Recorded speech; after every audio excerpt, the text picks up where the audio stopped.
right, so my dream job was to be a play-by-play announcer for the University of Alabama. That would have been amazing.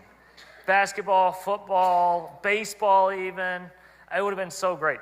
Did anybody become their dream job? Does anybody get to work their dream job?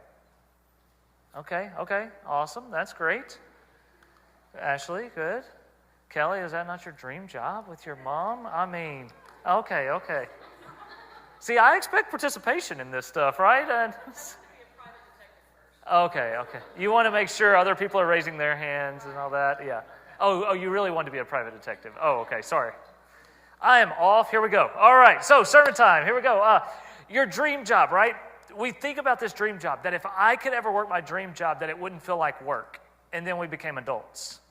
And we realized that they still have to pay me to show up, right?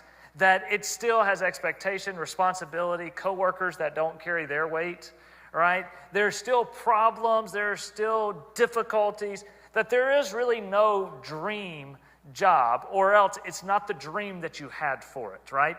You can work that, but it's different. So today, what I want us to think about is taking our job seriously. What if we took our job, whether you're retired or whether you're employed, whether you're seeking work or whether you wish you could be out of the job that you're in, what if we took our job seriously? What if we thought about our work seriously? So the verse this morning that's going to kind of set us forth into it, and we're going to come back to it, is Colossians chapter 3. We're going to do verse 17 and then jump down to verses 23 and 24. Paul is writing in Colossians chapter 3, and he says, because God has made you new, because Christ has made you new, is what chapter 3 is all about, you're to live differently. And so he concludes this first section in verse 17 with this, and whatever you do, whether in word or in deed, do everything in the name of the Lord Jesus, giving thanks to God the Father through him. Verses 18 through 22, Paul will talk about specific relationships within the household of how you are to live, and then he cleans it up with this, verse 23, summarizing again. Whatever you do, work heartily, as for the Lord and not for men, knowing that from the Lord you will receive the inheritance as your reward. You are serving the Lord Christ. Okay, so what if we took our job seriously? Paul tells us how we are to work. So here's the big point for the day. What you do matters. The work that you do matters. The things that result from your labor matters. You need to understand what you do matters. Now, some of you feel like, especially after last week when I stepped on many toes, including my own, about worship, that you're like, oh, good, I can just pull out on this, conversation. I'm not working anymore. I am retired, and that's for them. No. Whether you're in a classroom or a cubicle, whether you are retired or unemployed or employed, whether you're working for free or you're getting paid, we all do work. There is fruit from our labor every single day. I'll bring this up later, but even an absentee father is doing work on their child. We all do work. And so, what you need to understand as we start is this. What you do matters. What you do matters. I am distracted today by the lights. So, Kendall, will you bring down the outers?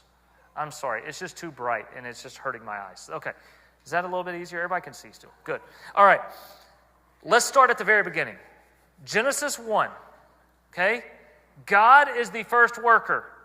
In the beginning, God created the heavens and the earth. And as we talked to our kids at Best Week Ever, it was very clear that everything God makes is good. God doesn't mess up. Everything God makes is good. And so, he makes that, and then on the sixth day, he makes his most prized possession. See, after the stars are placed, after the waters are separated, after the trees are sprouting, after there's birds in the heavens and there's fish in the swimming in the seas, he then says this on the sixth day, Verse 26 of Genesis 1, then God said, let us make man in our image, after our likeness, and let them have dominion over the fish of the sea, and over the birds of the heavens, and over the livestock, and over all the earth, and even over the creeping things that creep on the earth. First thing we want to leave up here, okay, is this. We were made special by God. We are image bearers of God. You've heard that in churches for years and years, potentially. But what does that really mean? Don't make it complicated. We are image bearers of God. My son is an image bearer of me. People will say, oh, y'all look just alike. Or one person, the lady that runs the CPR classes here on our property, she says, that's your twin, right? We look the same. And so then every time anybody compliments how cute or handsome he is, I'm like, oh yeah, just keep it going. Keep it going. But we don't just look similar, we act similar. If we're watching TV and we get comfortable, we both throw our hands behind our back. He's done it since he was 6 months old. That's like my tell of like I'm in a good spot. We walk similar. If somebody's walking behind us, they just walk the same. We have the same sense of humor, all right? I never graduated from 8-year-old humor. I am still all about having air come out of different places, and think it is hilarious. He's figured out how to do it under your armpit. I can't. I'm trying to get him to teach me. But we are similar. We have the same mannerisms. We have the same sense of humor. We're like each other.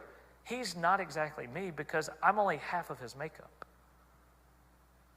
His mom plays into the other half. But there's a similarity. You know that we are connected. He's not a perfect representation. You are not going to be a perfect representation of God on this earth. But there should be similarity. The way that you act, the way that you think, the way that you love, the way that you care, the way that you take care of things should be similar. The second thing I want you to notice, not only are we made specially, number 2 is this. We are given responsibility as we are made.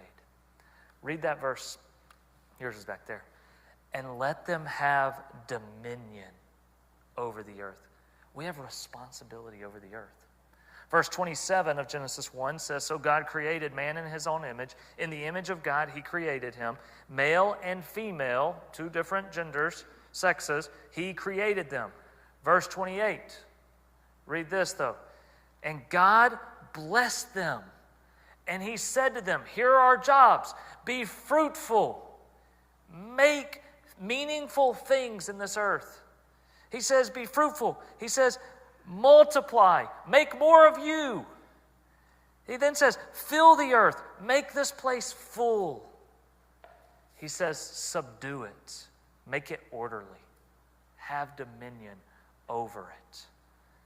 Guys, we were given jobs by God. In Genesis chapter 1. In Genesis chapter 2, the word work comes up. The word we all hate. The word we wish we could just have a vacation from. Genesis chapter 2, verse 15. The Lord God took the man and he put him in the Garden of Eden to do what? To work it and keep it. Genesis 2:15. We are working and keeping it. We have a responsibility to the earth, and we also have a job. Adam and Eve's daily life was taking care of the garden. They had to work. This is before Genesis chapter 3, verse 6, where they start tasting of the fruit that was forbidden. Before the fruit is eaten, before the serpent shows up, before the cursings come, work was part of our DNA. It was part of our calling from God. Work is not something that we should avoid. We are created to work, not cursed to work. Now, in Genesis chapter 3, it is clear that work is going to be more problematic. In Genesis chapter 3, it tells us that the work of raising a family is going to be more difficult. That women and their kids, their sons, will be fighting. There will be pain in that labor. It tells us that the men, that they will have to work among thorns and thistles now in the fields.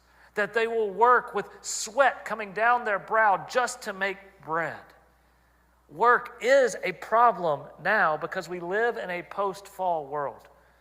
After the rebellion, there are curses on our work, but work is not a cursed idea. We live in a world with bad bosses, with lying salesmen, with cheating companies, with pushy customers, with selfish coworkers, but it doesn't mean that work is bad.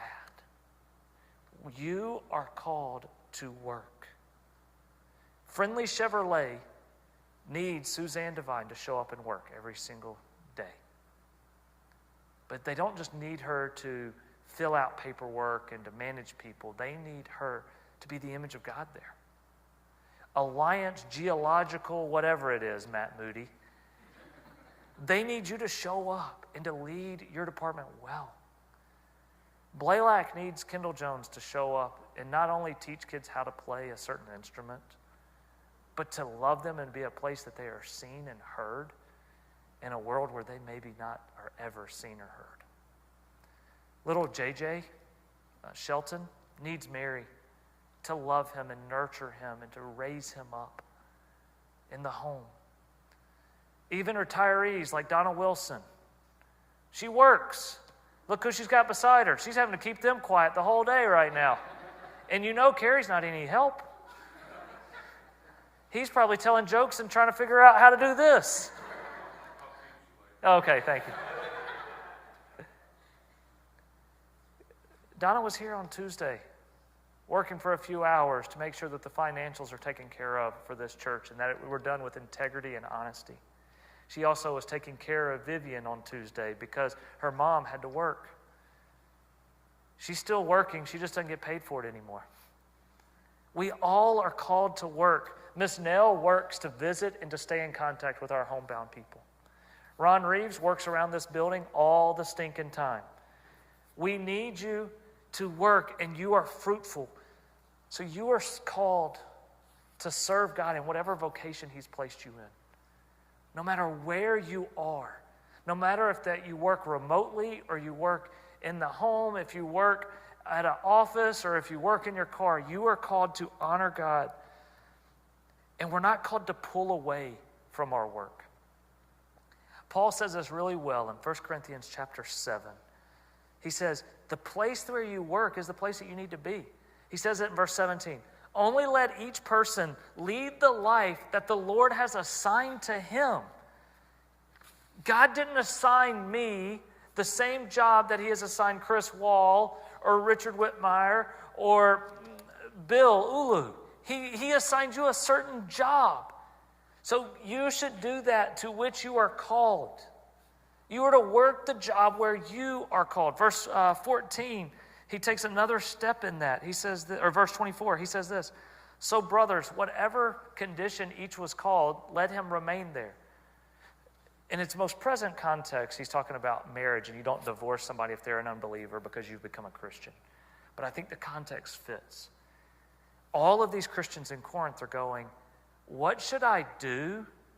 Because I've been working as a carpenter, as a farmer, as a market salesman, but now I'm a Christian. Should I leave that job and go be a missionary full time? Should I only work for nonprofits? Can I work for a secular company that's making a lot of money? He says, wherever you were when you were called, go back there and be living out the difference that God has made in you now. So we don't want to pull away and feel like everybody needs to teach in Christian schools. Everybody needs to work for Christian companies. Everybody needs to put a Bible verse on their business card. We're not fighting all those fights necessarily. What we understand is that where God has called us, we are to live out what God has done in us. So what that means once is this. Don't be lazy at your work so you can be productive at the church. Don't be lazy at your work so you can be productive at your church.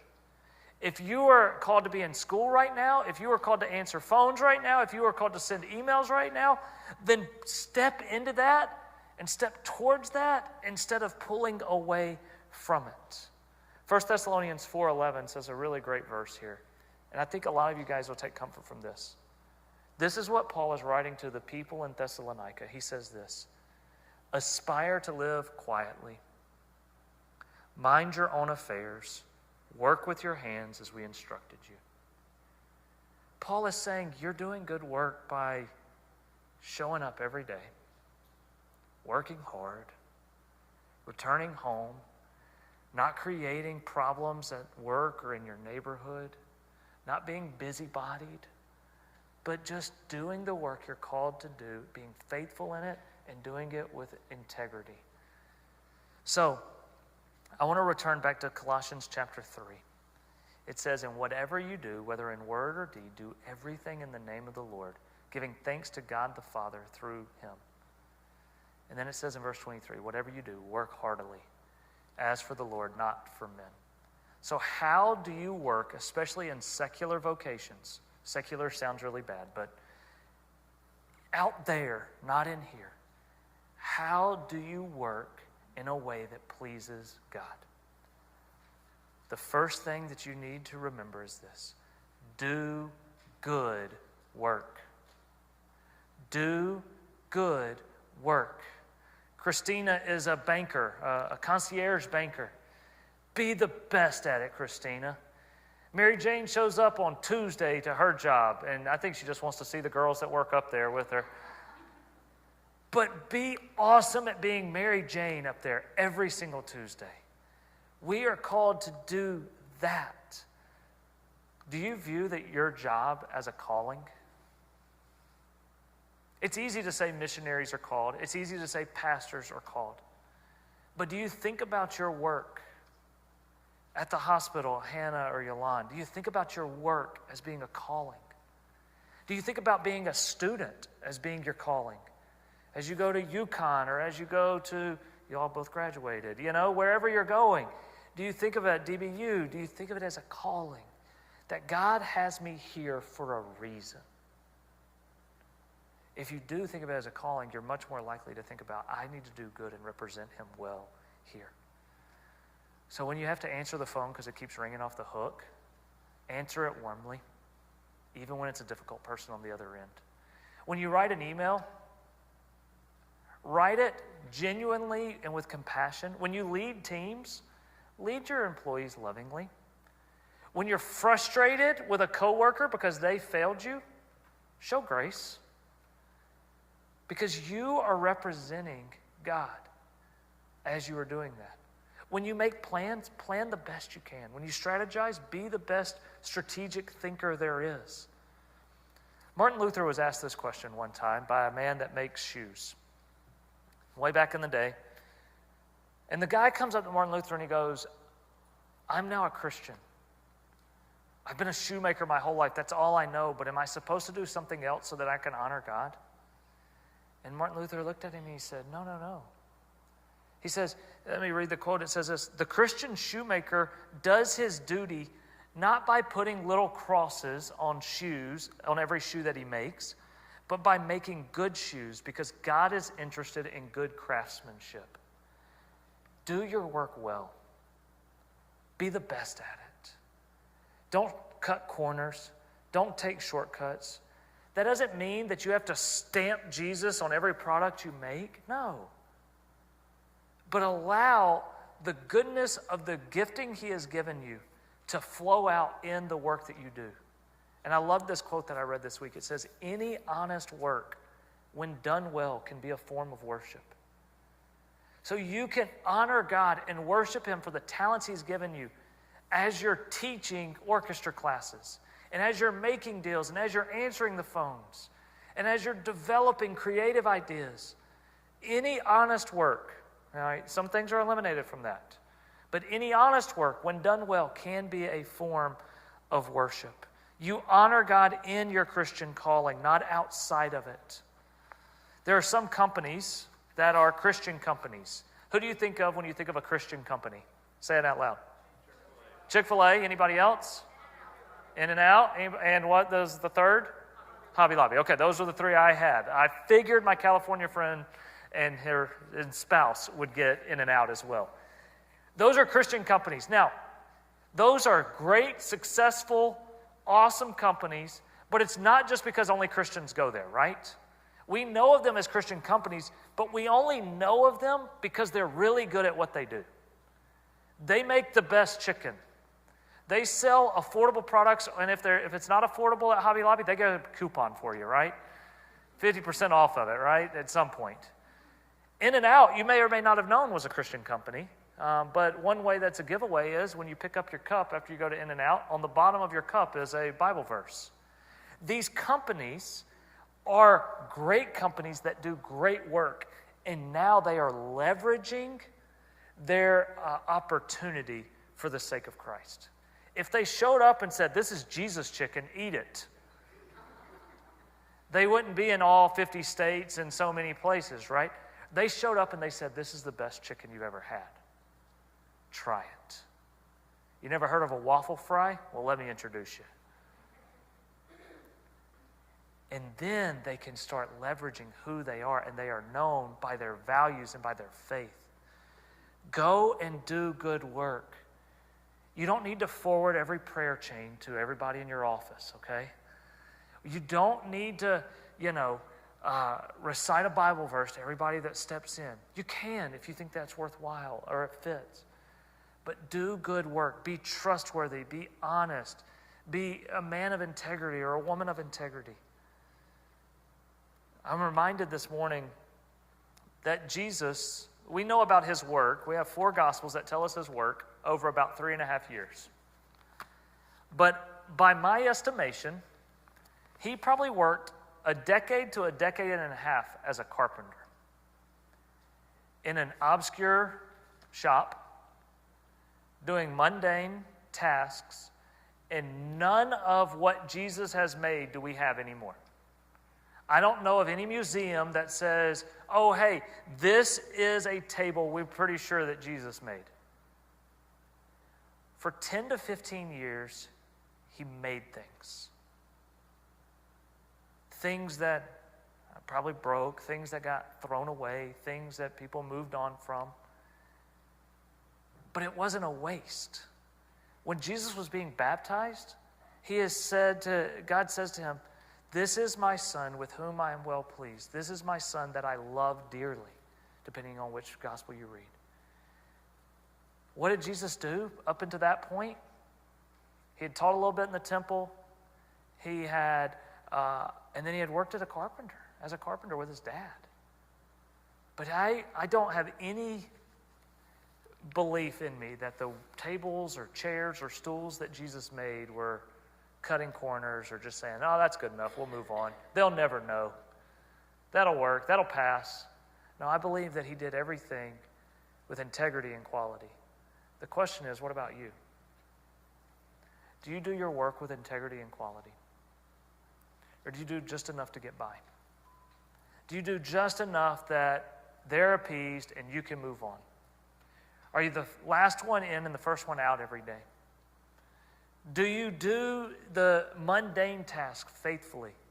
Or do you push them off and say, "Well, nobody cares"?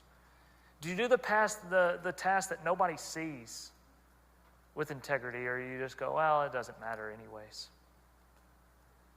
Any honest work, when done well, can be a form of worship. See, there's a great hypocrisy right now in our world, where to think if you're going to hire a Christian company to come and trench your yard because you got a pipe issue, it's going to be less quality, it's going to be more expensive, and it's going to take longer. Unfortunately, the reputation of Christian companies is they try to be friendly, but they don't do as good of a job. May that not be said of us.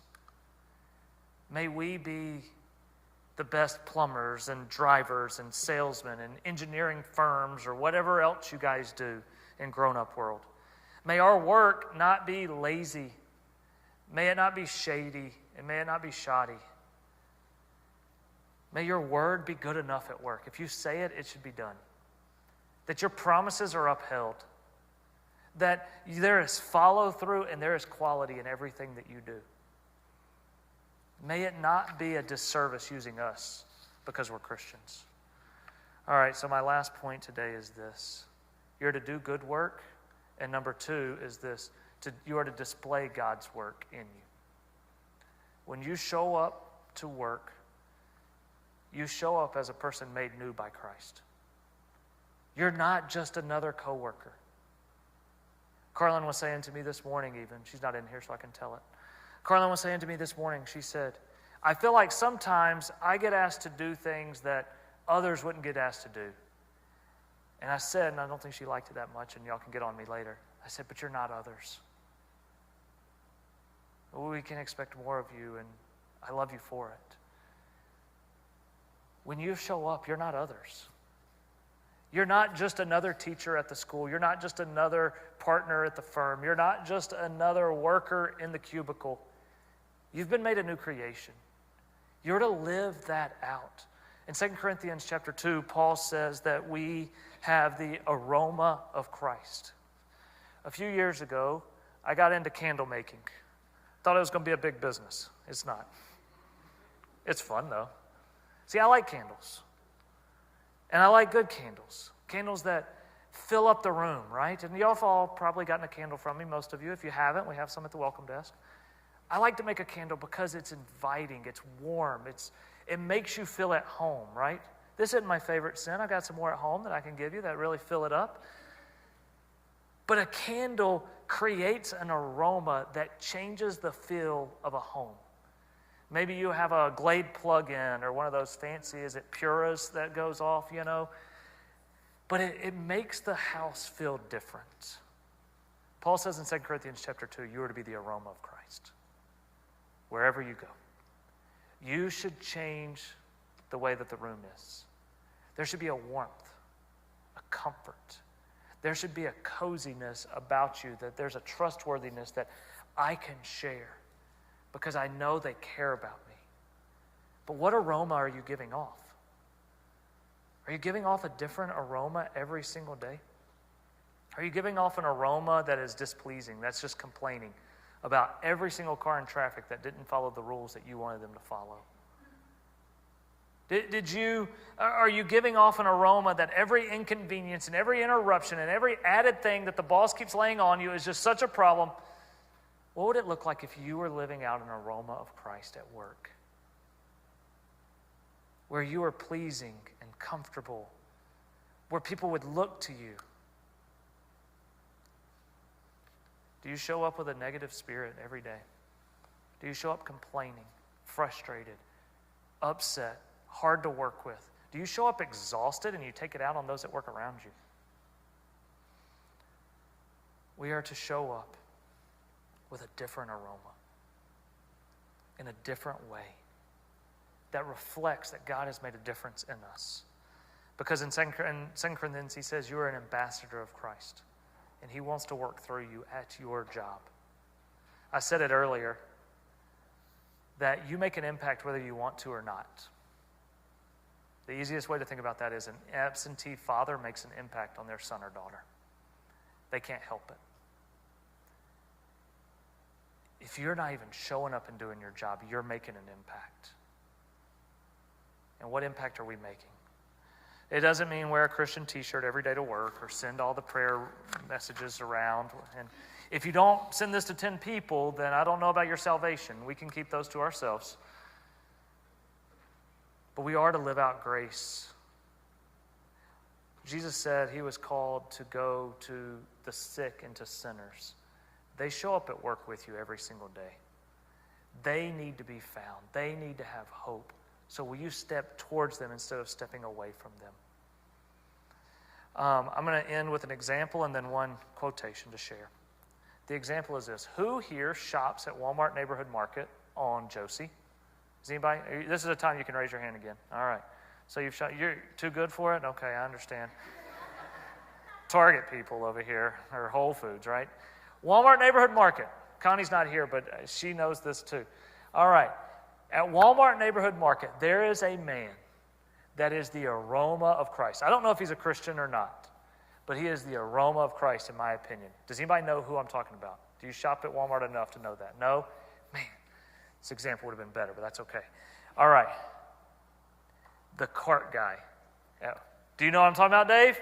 You got it now, Donna, don't you? You were thinking it maybe, but then when I said it.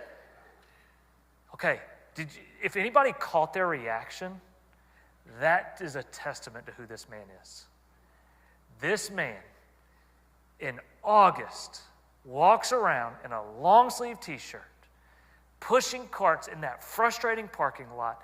And while he is doing it, he is singing, he is talking to everybody. No one passes by his glance without being seen and being talked to. Do you know what I'm talking about now? You know what I'm talking about.